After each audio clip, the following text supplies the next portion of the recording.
Hey, feeling good, like I should.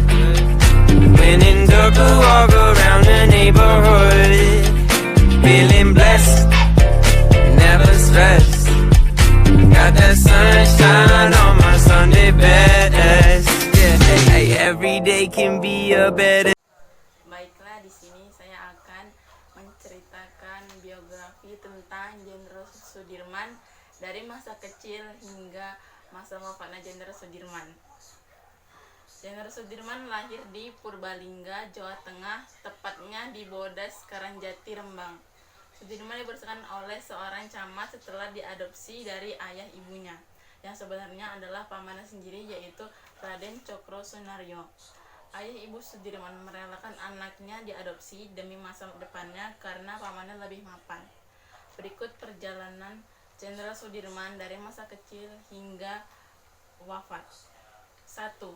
Masa kecil dan masa muda Sudirman.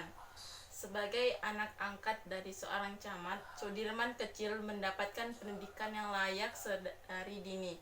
Di usia 7 tahun, Sudirman kecil dimasukkan di HIS, Hollands Inland School atau Sekolah Pribumi, dan pindah ke Taman Siswa pada tahun ke-7. Pada tahun 1934, pamannya wafat, menjadi pukulan berat baginya karena keluarganya jatuh miskin. Sudirman remaja ikut mendirikan organisasi Islam bernama Hizbul Wathan milik Muhammadiyah, dan dia menjadi pemimpin cabang Cilacap setelah lulus. 2. Masa menjadi guru. Kemampuannya memimpin memang sudah terlihat sejak muda. Dia disegani dan dihormati oleh masyarakat. Setelah lulus, dia kembali belajar di Quake School, sekolah khusus calon guru milik Muhammadiyah, namun berhenti karena tidak adanya biaya. Setelah Jepang menduduki Indonesia pada tahun 1942, maka perpindahan kekuasaan mulai terjadi. Geraknya mengajar mulai dibatasi. Bahkan sekolahnya ditutup, diubah menjadi pos militer Jepang. Hal itu tidak mengundurkan semangatnya untuk tetap mengajar di sekolahnya. 3. Masuk dunia militer.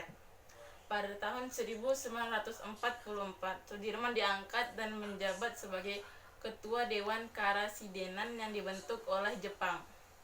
Inilah awal mula Sudirman guru memasuki dunia militer.